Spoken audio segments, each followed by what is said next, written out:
It's a beautiful day in the neighborhood. A beautiful day for a neighbor. Won't you be mine? Would you be mine? I don't know the words. I don't know the words because I didn't watch that show. We never watched the show when we were growing up.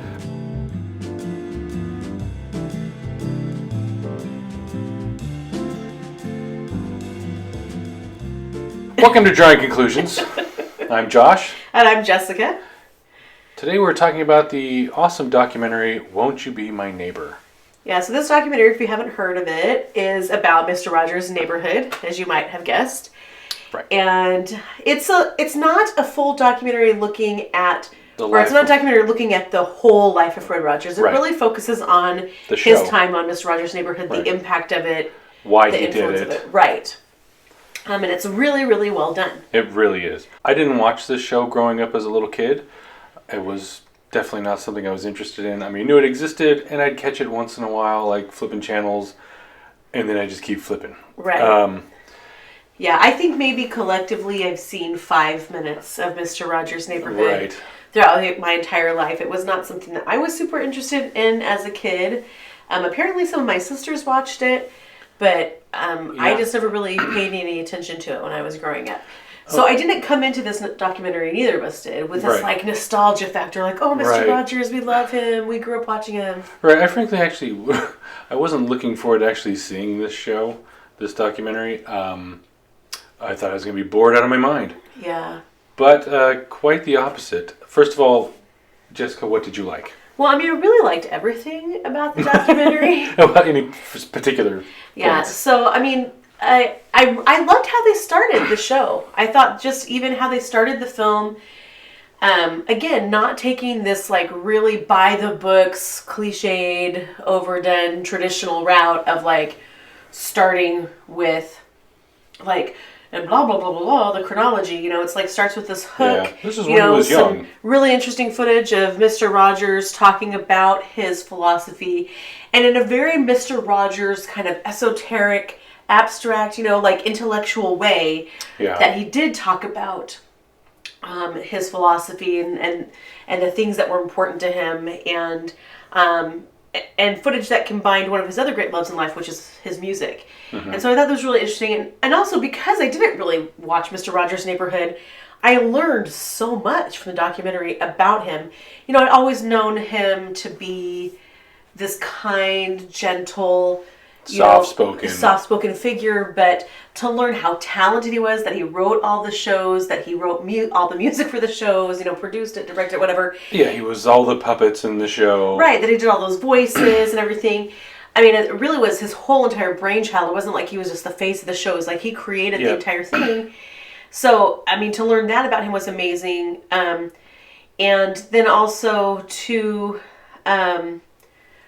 learn more about him as a human being outside of the show and see his wife and his children, to learn about the relationships that he had with members of his crew and the cast, and kind of to learn bits and pieces of the kind of childhood he had, and the personality that he had outside of the show. It was really interesting. Yeah, I agree. What did you like about it?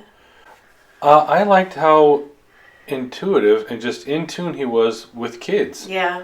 It was amazing. And he wasn't some guy trying to sell products. I mean, his whole point for doing this show was to give kids a place to go on television that they could watch something that wasn't demeaning or just so zany and crazy and just hyper and had some dignity to it. Right. And they talk about stuff, issues that kids would have probably a hard time being able to relate to someone else. And he did it in such a way that kids could talk about it and be understood and be heard. Right. And I thought that was amazing. And I mean, I kind of wish I had watched it after seeing this documentary as a kid, but I didn't, so whatever. But his show was so quiet and so calm, and that was like something that was really important to him to give them a place to go that was quiet and calm. Yeah. And I thought that was really pretty awesome. Like you said, it's like the subject matter just didn't seem interesting to you. It was like, like you were afraid that it wouldn't be interesting, but it was actually very interesting subject matter. They put a context, a reference, a historical reference around all of the things that happened with Mr. Rogers' Neighborhood, which was really interesting. They didn't shy away from some of the controversies that surrounded the show. You would think, how could there be controversies around a show like Mr. Rogers' Neighborhood? Right. It surprised me. I was like, really? Right. But there are things out there, and things that make you feel sad, especially after watching the documentary. But also things that he grappled with, and some of his insecurities and fears and things like that, are brought up. One of the things I read about this show is that the filmmakers were determined not to just provide some like whitewashed version of Mr. Rogers, like, oh, he's so perfect, and like they were like, if we find dirt, we're gonna talk about the dirt. We're gonna, Yeah, they weren't gonna shy away from But there was no dirt. I mean, he wasn't perfect, but there was nothing horrible to discover. And so what you come away with is a portrait of a person who, though flawed, was a really good person. Yeah. And who wanted to be a good person, and who wanted to make a positive impact on the world. And it just leaves you feeling inspired, but also a little sad, because there aren't enough people like Fred Rogers, Yeah.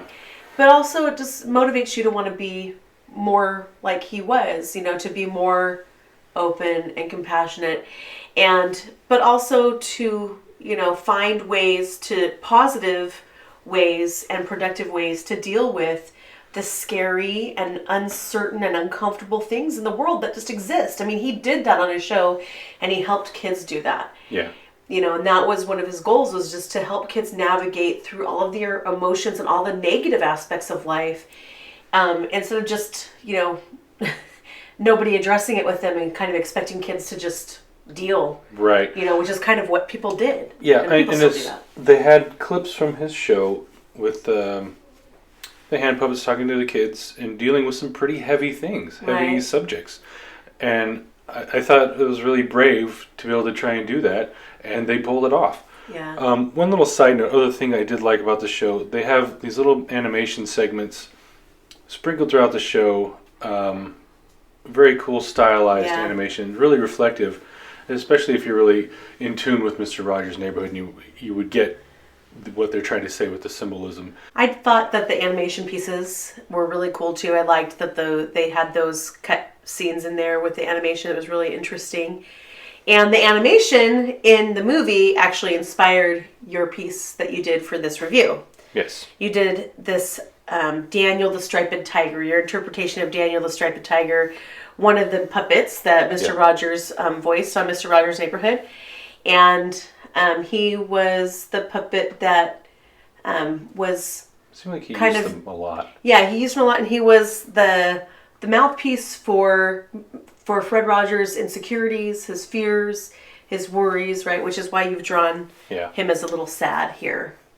Yeah, I found a picture of a cute, cuddly tiger cub, and drew a black and white because Daniel the Striped Tiger was pretty pale colored. Pretty pale colored, but he had, from what I remember, he had kind of like pale blue eyes too, and a watch for some reason. Whatever. Anyway, so I thought this would be a kind of a cool twist on the puppet Daniel the Striped Tiger. So Joshua, what rating would you give to Won't You Be My Neighbor? Well, I really couldn't find anything wrong with this show, this documentary, so I'd probably give it like 5 trolley cars. Ding, ding, ding, ding, ding. See, and I would give it 5 cardigan sweaters. There you go. But, 5 cardigan sweaters. Or I think cardigan sweaters might be redundant. I probably could have just said 5 cardigans, but, just have compassion for me like Mr. Rogers would do. What would Mr. Rogers do? Don't make fun of me for saying cardigan sweaters. That's it for this video. Thanks for joining us. Don't forget to check out the link to our Patreon. That is down below in the video description. And also, Josh, what else should they do besides check out Patreon? You need to like, subscribe, share. And what's the last one? Come on, you remember something? Comment! Yeah, comment. That's right. There it is. Like, share, subscribe, and comment. Thanks, everybody. Bye. Bye.